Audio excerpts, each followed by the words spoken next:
Ninth class के सभी बच्चों को मेरा नमस्कार। प्यारे बच्चों, आज दिनांक 19 अक्टूबर 2020 विज्ञान क्लास नाइन्थ की वर्कशीट नंबर 46 आई है। इसमें हम जो सिक्स्थ पार्ट पढ़ रहे हैं, छठा पाठ पढ़ रहे हैं उत्तक वाला, उसके तहत हमने सरल स्थायी उत्तक के का पहला टाइप पढ़ लिया है, पहला प्रकार पढ़ लिया है, पैरेन्काइमा उत्तक। सरल स्थायी उत्तक तीन प्रकार के थे, पैरेन्काइमा, कोलेन्काइमा और स्क्लेरेन्काइमा। हमने पैरेन्काइमा के बारे में कल पढ़ लिया था, मैं थोड़ा सा आपको याद दिला देता हूँ। पैरेन्काइमा उत्तक पौधे के लिए मुख्य रूप से भोजन का संग्रह करता है। आपको पता है वो कहाँ पे पाया जाता है, वो भी आपने देख लिया था। आज हम सरल स्थायी उत्तक के दो अन्य प्रकारों के बारे में पढ़ेंगे, कोलेन्काइमा और स्क्लेरेन्काइमा। प्यारे बच्चों, जिज्ञासा दीदी पूछती है कि पौधे इतने लचीले, कठोर एवं मजबूत कैसे होते हैं। ज्ञान बताता है कि दीदी, हमने पहले पैरेन्काइमा के साथ साथ कोलेन्काइमा और स्क्लेरेन्काइमा सरल स्थायी उत्तक भी होते हैं, ये जान लिया है। कोलेन्काइमा पौधे को लचीलापन प्रदान करता है, ये ध्यान दें, कोलेन्काइमा पौधे को लचीलापन प्रदान करता है, जबकि स्क्लेरेन्काइमा पौधे को मजबूती प्रदान करता है, कठोरता प्रदान करता है। यानी कोलेन्काइमा हमारा क्या करता है, पौधे को लचीलापन प्रदान करता है, लचीलापन, और स्क्लेरेन्काइमा पौधे को मजबूती या कठोरता प्रदान करता है। इसी कारण जैसे पौधे बड़े कठोर हो जाते हैं। और कोलेन्काइमा का काम ये है कि जैसे हमने टहनी को पकड़ के खींचा, वो लचीलापन हो जाता है, मुड़ जाती है। ऐसा हमारा शरीर नहीं मुड़ता है, जैसे हम किसी हड्डी को ऐसे मोड़ना चाहे तो वो इतनी आसानी से नहीं मुड़ पाती। चलिए हम इन सब का बारी बारी से अध्ययन करते हैं। सबसे पहले कोलेन्काइमा। कोलेन्काइमा आपने अभी अभी पढ़ा है कि पौधे में लचीलापन कोलेन्काइमा के कारण ही होता है। ये सरल स्थायी उत्तक ही है और पौधे में लचीलापन इसके कारण होता है, ये इसका मुख्य कार्य है। बच्चों, ये कहाँ पाया जाता है? पौधे में एपिडर्मिस के नीचे पर्णवर्त में।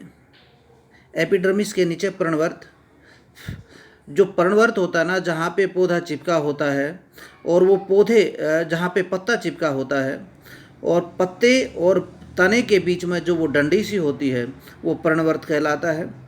तो ये पर्णवर्त में पाया जाता है। तो आपको ये यहाँ पे नज़र आ रहा है, यहाँ पे, हाँ, तो एपिडर्मिस के नीचे पर्णवर्त में ये देखा जा सकता है इसको।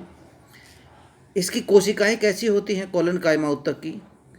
प्यारे बच्चों, ये सबसे ध्यान रखने की बात है, इसकी कोशिकाएं जीवित होती हैं, लंबी भी होती हैं, और अनियमित ढंग से कोनों पर पेक्टिन नामक रासायनिक पदार्थ के कारण मोटी होती हैं।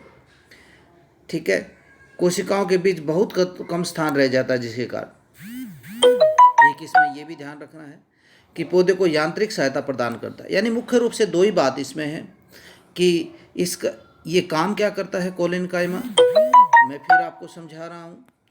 कोलेन्काइमा पौधे को लचीलापन प्रदान करता है, एक तो ये बात है। ये पाया कहाँ जाता है? एपिडर्मिस के नीचे पर्णवर्त में ये पाया जाता है, ये मुख्य चीज़। इसकी कोशिकाएं कैसी होती हैं बच्चों?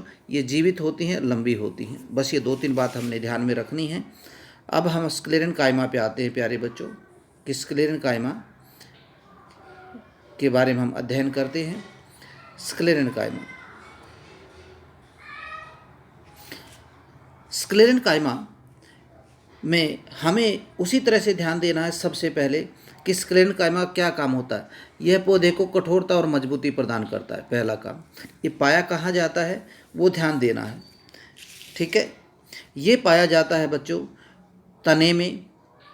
यह उत्तक तने में पाया जाता है, संवहन बंडल के समीप। संवहन बंडल जहाँ पे पदार्थों का आदान प्रदान होता है, जैसे हमारे शरीर में नसें होती हैं रीढ़ की हड्डी के साथ, तो उसी प्रकार संवहन बंडल होता है पौधों में भी, तो उसके समीप पाया जाता है। पत्तों की शिराओं में पाया जाता है, और बीज और फलों के कठोर छिलकों में पाया जाता है, ये यहाँ पे पाया जाता है।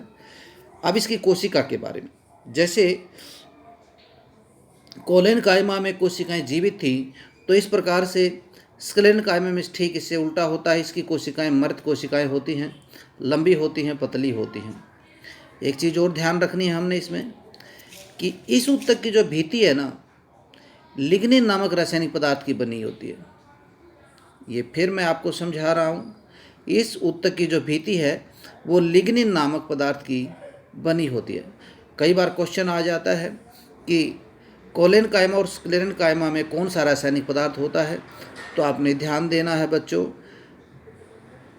कोलेन कायमा में पैक्टीन नामक रसायन होता है, पैक्टीन नामक रसायन, और स्क्लेरन कायमा में लिग्निन नामक रासायनिक पदार्थ होता है। स्क्लेरन कायमा में लिग्निन नामक रासायनिक पदार्थ होता है।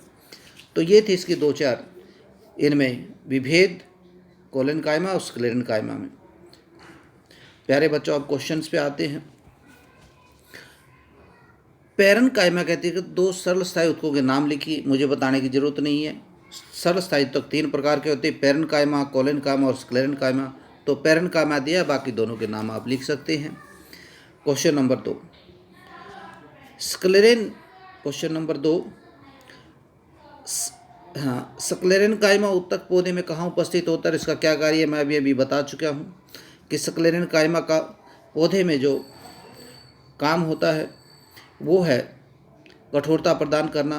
और ये कहाँ पाया जाता है वो भी आपने अभी ऊपर यहाँ देखा था कि ये इन हिस्सों में पाया जाता है, यानी तने में, समान बंडल के समीप, पत्तों या सिराओं में, बीज एवं फलों के कठोर छिलकों में पाया जाता है।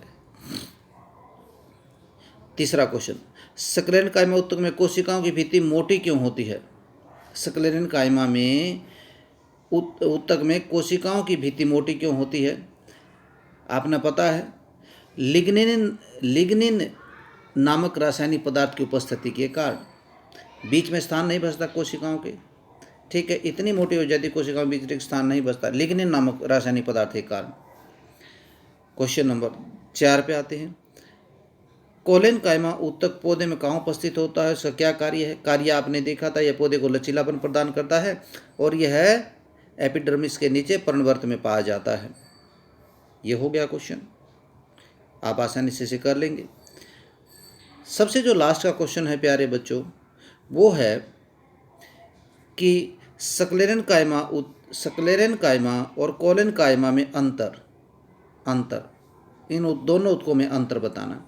तो आप ऊपर ये अंतर दिए हुए हैं, अच्छी तरह से आप देख लीजिए, बड़े क्वेश्चन को आसान सा बना के लिख लीजिए। कोविड के संदर्भ में आज हमारे पास जो संदेश आया है, ठीक है, ये जो संदेश आया कोविड के संबंध में, नियमित रूप से अपने हाथों को साबुन से धोएं, पानी से धोएं, साबुन और पानी से नियमित रूप से अपने हाथों को धोएं। बेटा ये बहुत ज़रूरी है। यदि आप इन 3 चीज़ों को कर लेते हैं, सोशल डिस्टेंसिंग कर लेते हैं, साबुन से हाथों को धोते हैं और आप मास्क लगा के रखते हैं, तो हम कोविड से बहुत बड़ी लड़ाई लड़ जाएंगे और इससे सब मानव जाति को इसका बहुत फ़ायदा होगा यदि हम सभी इन बातों का ध्यान रखें। थैंक यू स्टूडेंट्स, यही थी आज की वर्कशीट। मिलते हैं बेटा अगली वर्कशीट में।